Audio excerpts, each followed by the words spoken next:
Contexto, histórico e autoria. A carta aos Romanos foi escrita pelo apóstolo Paulo por volta de 57 ou 58 d.C., provavelmente em Corinto, durante sua terceira viagem missionária. Paulo ainda não havia visitado a igreja em Roma, mas conhecia alguns membros por meio de outros missionários e companheiros.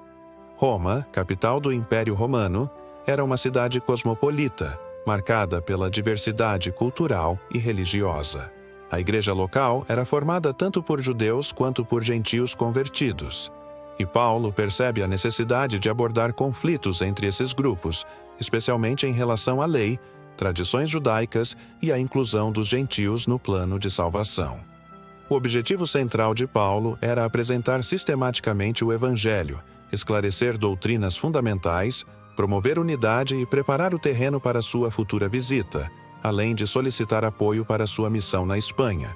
Romanos 15, 23, 24. A carta se destaca por sua profundidade teológica, clareza na exposição da fé e instruções práticas para a vida cristã. Propósito da carta, Paulo escreve Romanos com vários objetivos interligados.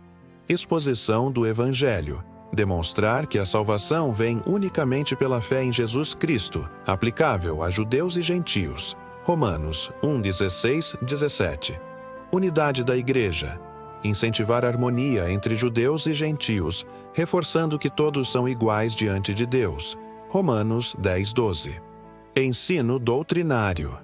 Apresentar conceitos fundamentais. Pecado, justificação, santificação, vida no Espírito e plano de Deus para Israel e os gentios. Capítulos 1 e 11.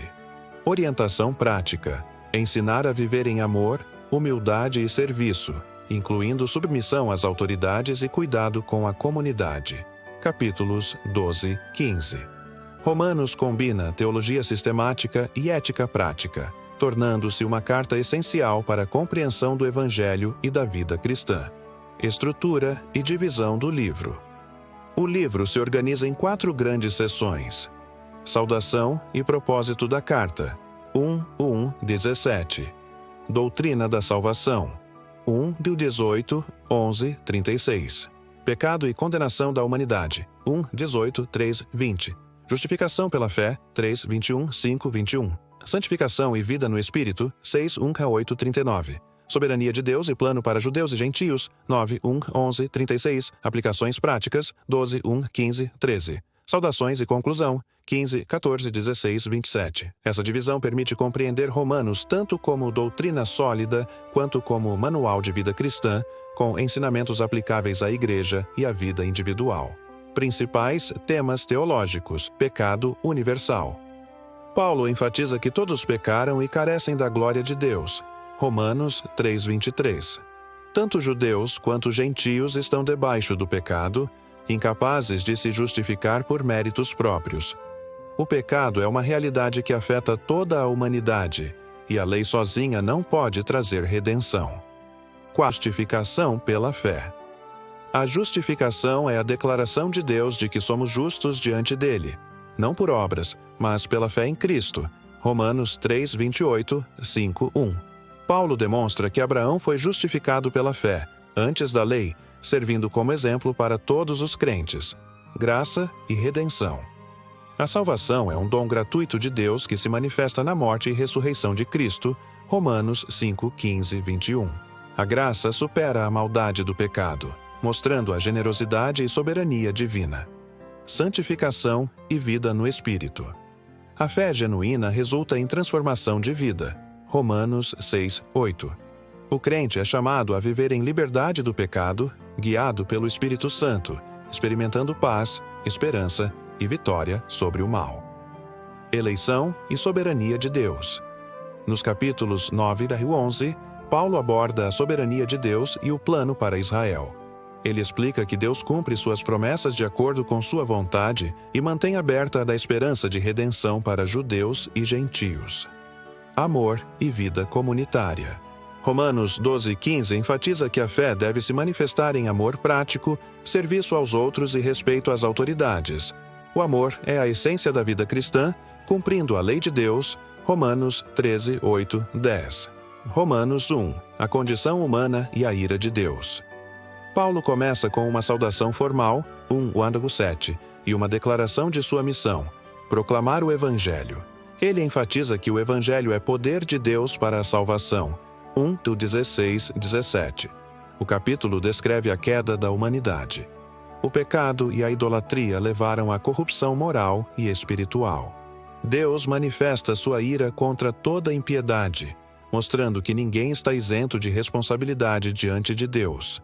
1:18-32. Aplicação: reconhecer a gravidade do pecado e a necessidade da salvação em Cristo. Romanos 2. Deus justo e o julgamento. Paulo alerta os judeus sobre a tentação de confiar na lei para se justificar. Deus julga imparcialmente conforme as obras. 2:6-11. A verdadeira circuncisão é do coração, realizada pelo Espírito, não apenas por observância externa. 2:28-29. Aplicação: a obediência verdadeira vem do coração e da fé, não de aparências ou tradições externas. Romanos 3. Todos pecaram e a justiça de Deus. Paulo resume que todos, judeus e gentios, pecaram e carecem de glória de Deus. 3:23. A justiça de Deus é revelada pela fé em Jesus Cristo. 3:21-26. Ninguém pode se orgulhar de obras, pois a salvação é um dom gratuito.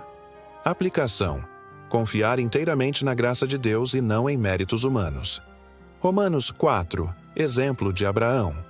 Abraão é apresentado como modelo de justificação pela fé. Ele creu em Deus antes da lei, e sua fé lhe foi contada como justiça. 4:3, 9, 12. Paulo reforça que a fé é acessível a todos, independentemente de obras ou da lei. Aplicação: exercitar fé inabalável na promessa de Deus, como Abraão. Romanos 5. Paz com Deus e esperança. A fé produz paz com Deus, 5:1-2, e acesso à graça. Paulo contrasta Adão e Cristo. O pecado de Adão trouxe morte, mas Cristo trouxe vida abundante. 5:17-21. Aplicação: reconhecer a vitória de Cristo sobre o pecado e viver com esperança segura. Romanos 6. Libertação do pecado. O batismo simboliza a morte para o pecado e a ressurreição em Cristo. 6:1-11. O crente é chamado a não permitir que o pecado domine sua vida. Paulo instrui que o corpo deve ser instrumento de justiça. Aplicação: viver em santidade e rejeitar hábitos que levam ao pecado. Romanos 7. Conflito interior. Paulo descreve a luta entre a natureza pecaminosa e a nova vida em Cristo, e a 7:14-25. Mesmo crentes experientes enfrentam conflitos internos, mas há esperança em Cristo que liberta da condenação. Aplicação: reconhecer a luta espiritual diária e depender da força de Deus. Romanos 8. Vida no Espírito. O capítulo 8 é o clímax da carta. A vida no Espírito produz liberdade, paz e vitória. 8:17. Nenhuma circunstância nem perseguição pode separar o crente do amor de Deus. 8:38-39. Aplicação: viver guiado pelo Espírito Santo, confiando plenamente no amor divino. Romanos 9:11. Soberania de Deus e Israel. Paulo discute a eleição divina e o papel de Israel no plano da salvação. Deus cumpre suas promessas com sabedoria, mantendo aberta a salvação para judeus e gentios. 11:30-36. Paulo ensina que a rejeição de Israel temporária não anula a fidelidade de Deus. Aplicação: confiar na soberania de Deus e no cumprimento de suas promessas, mesmo diante de desafios históricos e pessoais. Romanos 12. Vida cristã prática. Os crentes devem oferecer seus corpos como sacrifício vivo, usar dons espirituais e viver em humildade, amor e serviço.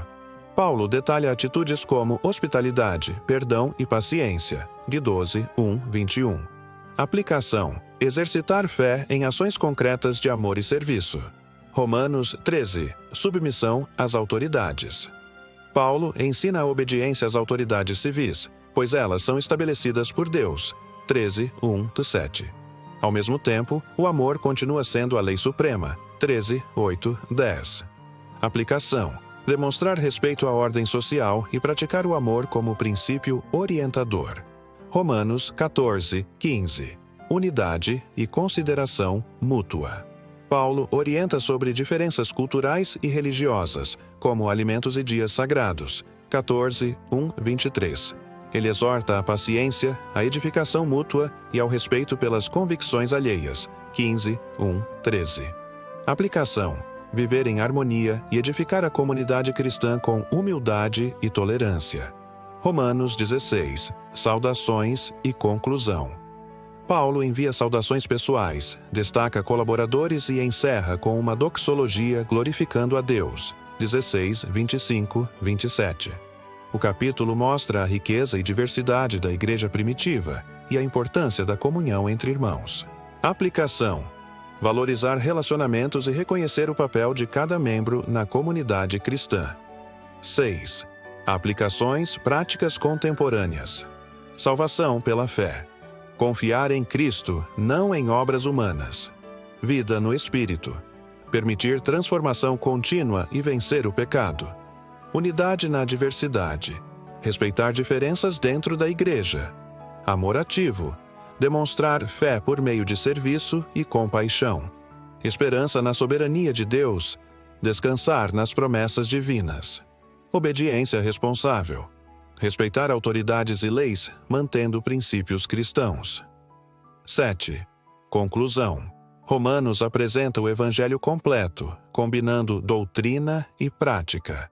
Paulo mostra que todos são pecadores, mas a graça de Deus oferece justificação, santificação e esperança eterna. A carta é um convite à vida transformada, guiada pelo Espírito, e à manifestação prática do amor cristão, com confiança na soberania de Deus e compromisso com a comunidade. Romanos permanece hoje como uma obra fundamental para a compreensão do Evangelho, ensinando fé, ética e devoção a Cristo de forma profunda e sistemática.